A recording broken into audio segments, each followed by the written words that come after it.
नमस्कार आप सभी का। मैं फिर से आपका स्वागत करती हूँ मेरे चैनल आपके कहानी मेरी ज़ुबानी पर। और आज मैं फिर आगे हुई एक नई कहानी लेकर जो आपको कहीं ना कहीं कुछ ना कुछ सिखा कर जाएगी। और अगर आपके साथ ऐसा हो चुका है तो आप इससे रिलेट कर पाएंगे और आपको पता चलेगा कि आप अकेले नहीं हैं इस दुनिया में जिसके साथ ऐसा कुछ हुआ है। तो ये कहानी जो मुझे भेजी है, ये कहानी मुझे नम्रता ने भेजी है हरियाणा से। और मैं एक बात बता दूँ, इस कहानी का मकसद किसी को भी हार्म करना या फिर किसी से भी दुश्मनी निकालना नहीं है। ये सिर्फ कहानियाँ जो हैं, ये कहानियाँ किसी के साथ हुई हैं, ये रियल इंसिडेंट हैं और उन्होंने यहाँ पर शेयर की हैं। तो हर किसी का अपना अपना पहलू होता है, लोग बढ़ते हैं, उनकी सोच बढ़ती है। तो इसके साथ ही मैं चाहूँगी कि आप एक खुले दिमाग से इन कहानियों को सुने और समझने की कोशिश करें। उसके साथ ही मैं बोलना चाहूँगी कि अगर आपको भी ऐसी कहानियाँ शेयर करनी है या फिर अपने ज़िंदगी का वो अहम हिस्सा हमारे साथ शेयर करना है और चाहते हैं कि हम हर किसी के साथ शेयर करें ताकि उससे उस हिस्से से लोग सीख लें, तो नीचे डिस्क्रिप्शन बॉक्स में मैंने अपनी ईमेल आईडी शेयर कर रखी है। आप वहाँ जाकर मुझे मेल कर सकते हैं। अगर आपको अपना नाम अनोनिमस रखना है या फिर आपको अपनी पहचान नहीं बतानी है तो वो भी मुझे बता दीजिएगा। मैं आपका नाम या फिर कोई भी ऐसी पर्सनल डिटेल जिसकी वजह से आपकी पहचान रिवील हो सकती है यहाँ पर इस्तेमाल नहीं करूँगी। तो चलिए इस कहानी के साथ आगे बढ़ते हैं। इस कहानी का जो नाम है वो है ट्रॉमा। तो नम्रता जो हैं वो लिखती हैं, यहाँ कोई किसी का नहीं होता और ना हो सकता है। तो आप जो हर किसी को समझाना चाहते हैं ना, तो समझाना बंद कर दीजिए, क्योंकि आपने वो एक्सपीरियंस जिया है और आपको पता है उस एक्सपीरियंस के टाइम पे आप कैसा फील कर रहे थे, आपने किस तरीके से खुद को उस एक्सपीरियंस से निकाला है या फिर जो भी आपके साथ हुआ उससे निकाला है। लेकिन जब आप इसको किसी के ऐसे के सामने रखेंगे जिसके साथ ऐसा कभी भी नहीं हुआ और जिसको ऐसा लगता है कि यार ये हो भी सकता है, ये पॉसिबल है, तो आपको सिर्फ डिसअपॉइंटमेंट ही मिलेगी। मेरे साथ भी बहुत सी चीज़ें हुई हैं, उसमें से कुछ चीज़ें जो मैं आज शेयर कर रही हूँ उन्होंने मुझे लाइफ में बहुत स्ट्रॉन्ग बनाया है। मैंने बचपन से ही अपनी जो लाइफ है उसमें अकेले ही सबसे लड़ना स्टार्ट कर दिया था और ये कहानी भी मेरे बचपन से ही शुरू होती है। मैं महज 10 साल की थी कि मुझे अनवांटेड अटेंशन मिलना स्टार्ट हो गया था। और मैं कहूँ तो उस समय मैं 5th क्लास में थी। और हुआ यूँ कि मैंने 5th क्लास से ही कल्चरल एक्टिविटीज़ में पार्टिसिपेट करना स्टार्ट कर दिया था अपने स्कूल में। मैं स्टेज में जाने लग गई थी, लोग मुझे पहचानने लग गए थे, चाहे भले ही वो मेरा नाम ना जानते हो मगर शक्ल से वो मुझे ज़रूर जानने लग गए थे। इसकी वजह से जो अटेंशन थी वो बढ़ने लगी। तो लोग जो मुझे कल तक सिर्फ प्राइमरी विंग में जानते थे, अब सेकेंडरी विंग में भी मुझे लोग जानने लगे और वहाँ से भी मुझे अनवांटेड अटेंशन मिलने लगी। और शायद ये सिलसिला आज तक चल रहा है।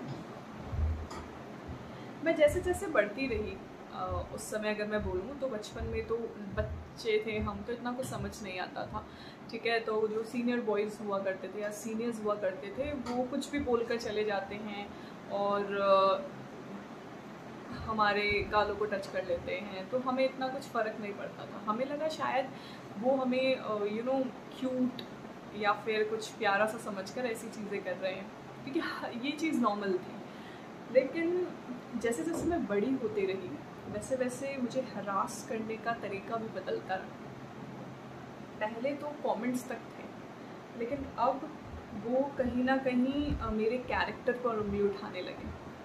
उसके साथ साथ मुझे फेक कॉल्स आने लगी और मुझे उन कॉल्स में इतना भला बुरा कहा जाता था। उसके साथ ही इतने वल्गर सेंटेंसेस यूज़ किए जाते थे कि मैं उन्हें यहाँ रख ही नहीं सकती। मुझे जितना मेरे सामने अगर कुछ होता तो मैं हमेशा आवाज़ उठाती, मैं लड़ती अपने लिए खड़ी होती।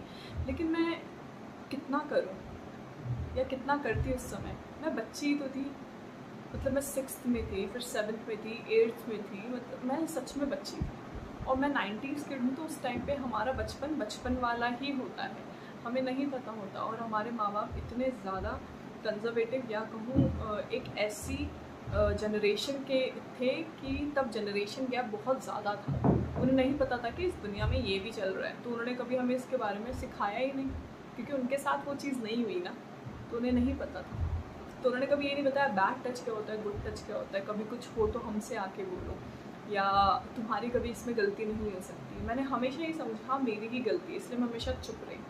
मुझे लगा कि मैं थोड़ी सी खूबसूरत क्या हूँ, या फिर शायद मैंने उनको देख लिया तो उन्हें लगा मैं उन पर अट्रैक्टेड हूँ, या मैंने उनसे थोड़ी सी बात कर ली, मुझे लगा उन्हें लगा कि मैं उन पर अट्रैक्टेड हूँ, तो शायद इसकी वजह से वो मुझ पर ट्राई कर रहे हैं। तो सारी गलती ऐसा होता है ना अपने ऊपर ले लेना, तो मेरे साथ वही हुआ, मैंने सब कुछ अपने ऊपर ले लिया। और सच कहूँ तो 10th भी ऐसी ही गई। 12th तक तो मैं थोड़ी शांत हो गई थी, लोगों से बिल्कुल बोलना बंद कर दिया था। अगर मैं चलती भी थी तो आंखें नीचे करके चलती थी, क्योंकि मैं नहीं चाहती थी कि किसी भी तरीके से मुझे कोई देखे। मैं रोज़ जब भी ऐसा कुछ होता ना तो घर आती थी, रोज़ रोती थी, रोज़ भगवान से पूछती थी ऐसा क्यों हो रहा है। तो मैं इतनी सी एज में मुझे इतना कुछ सिखा दिया आपने, इतना कुछ मैं झेल रही हूँ और उससे लड़ रही हूँ रोज़, और मुझे बस रोज़ का ये था कि कल मुझे फिर उसी जगह पे वापस जाना है। और ये सिर्फ मेरे स्कूल की बात नहीं थी, घर में ट्यूशन्स जहाँ मैं जाती थी वहाँ भी सेम यही चल रहा था, या कोई भी। मुझे ऐसा लगता था कि शायद तो होता है ना कि हम फिर लोगों को गलत ठहराना बंद कर देते हैं, मुझे लगा ये शायद मेरी वजह से हो रहा है, लेकिन क्योंकि कोई समझाने वाला था ही नहीं, तो हमेशा अपने आप को ही कोसती रही। मैं रोज़ मजबूत बनती थी अकेले में, रोज़ अगले दिन के लिए तैयार होती थी, मगर मैं सच कहूँ तो मैंने वो मासूमियत बहुत पहले ही खो दी। वो एक मासूम सा बच्चा होता है ना, जिससे दुनिया बहुत अच्छी लगती है, दुनिया को एंजॉय कर रहा होता है, दुनिया खुश मिजाज लगती है, हर कोई बहुत ही प्यारा प्यारा लगता है, वो सब मैंने बहुत जल्दी खो दिया था। इसका मुझे दुख भी था, लेकिन ठीक है, मैं कुछ कर नहीं सकती हूँ, मुझे इसके साथ जीना पड़ेगा। और मैंने कभी किसी को बताया भी नहीं। मैंने आपको बताया ना कि मुझे लगता था कि ये मेरी गलती है, तो ना मैंने अपनी मम्मी को बताया, ना पापा को बताया, किसी को भी नहीं। मैं अकेले ही इन चीज़ों से लड़ती थी। तो शायद ही किसी को पता होगा कि मैंने क्या क्या देखा है और मेरे साथ क्या क्या हुआ है, क्योंकि एक तरीके से शर्म भी थी उस टाइम पे। कैरेक्टर बहुत ज़्यादा इम्पॉर्टेंट था एक लड़की के लिए, तो आप कह सकते हैं एक शर्म थी कि कहीं लोग मुझे ही गलत ना ठहराएं, और कहीं ना कहीं डर भी था कि फिर मुझ पे गुस्सा करेंगे, मुझ पे रिस्ट्रिक्शंस लगाएंगे, तो नहीं बताया कभी।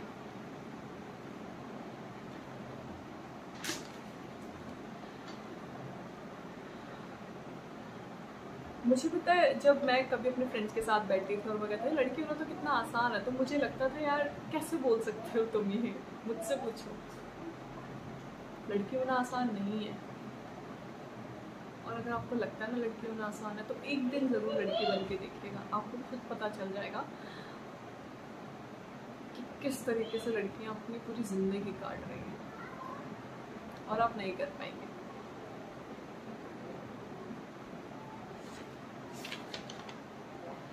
तो ये जो एक्सपीरियंस था, इसने कहीं ना कहीं मुझे ये बताया कि मैं हर किसी पे भरोसा नहीं कर सकती हूँ, हर कोई अच्छा नहीं होता है, और ज़्यादातर लोग आपकी ज़िंदगी में सिर्फ आपका फ़ायदा उठाने के लिए आते हैं। क्योंकि मेरे साथ यही हुआ, मुझे ऐसा लगता था, और मैं बहुत जल्दी ट्रस्ट करने लगी। कोई भी मेरे साथ थोड़ा सा भी अच्छे से बोलता था तो मुझे ट्रस्ट हो जाता था। ऐसा इसलिए होता था क्योंकि मुझे कभी कोई सच्चा इंसान मिला ही नहीं। मुझे हमेशा ऐसा लगा शायद ये मेरे साथ इसलिए है क्योंकि मैं खूबसूरत हूँ, तो इसे मुझसे कुछ मतलब है। तो अगर कोई अच्छा मिलता था तो हमेशा मुझे ऐसा लगता था यार इसे रखना है, तो फिर मैं उसके लिए कुछ भी करती थी। तो इस स्टोरी का मतलब मकसद यही था मेरा शेयर करने का, कि आप जैसे जैसे बड़े होते हैं ना, आपकी लाइफ क्लियर होती रहती है, तो एक्सपीरियंसेस से ओपन रहें। उन्हें ये मत समझिए दिक्कत मत समझिए, बोझ मत समझिए, उनसे सीखने की कोशिश कीजिए, क्योंकि जो हो रहा है ना वो कहीं ना कहीं ज़रूरी है होना। तो हाँ, मुझे वो अभी भी गलत लगता है, लेकिन मैंने बहुत कुछ सीखा है उससे और समझा है, और मेरी लाइफ काफ़ी सुधर गई है। अब मुझे समझ में आया है कि बुरे लोग सब नहीं होते हैं, क्योंकि मैं काफ़ी अच्छे लोगों से भी मिली हूँ, काफ़ी अच्छे रिलेशंस बनाए हैं मैंने। लेकिन हाँ, मुझे ये भी पता है कि बुरे लोग होते हैं। तो मैंने क्या सीखा कि मुझे अपनी आगे जनरेशन जो मेरी है या मेरे से जो छोटे लोग हैं मुझे उनको कंफर्ट करना आना चाहिए, ठीक है। मुझे उन्हें सिखाना आना चाहिए, मुझे उन्हें ये बताना आना चाहिए कि हमेशा उनकी गलती नहीं होती है। जो मेरी फ़ीमेल या मेल जितने भी मेरे कज़न हैं, छोटे भाई बहन हैं, मैंने हमेशा कोशिश की कि मैं उनके साथ वो सब ना होने दूँ जो मेरे साथ हुआ। तो बस यही थी ये कहानी। उम्मीद करती हूँ आपको ये कहानी पसंद आई होगी और आपने इससे बहुत कुछ सीखा होगा। थैंक यू सो मच नम्रता, आपने कहानी हमारे साथ शेयर की। मुझे पता है कि जब आप ये कहानी लिख रहे होंगे एज अ गर्ल, बहुत मुश्किल होता है ये चीज़ें बताना, लेकिन फिर भी थैंक यू सो मच। और ऐसे ही आप लोग मेरे साथ कहानी शेयर करेंगे, मैं उम्मीद करती हूँ। और उसके साथ ही अगर आपको ये वीडियो पसंद आई है तो इसे लाइक करना, इसे शेयर करना और चैनल को सब्सक्राइब करना मत भूलिएगा। और मैं फिर आऊँगी कल एक नई वीडियो के साथ, तब तक अपना ख्याल रखिएगा।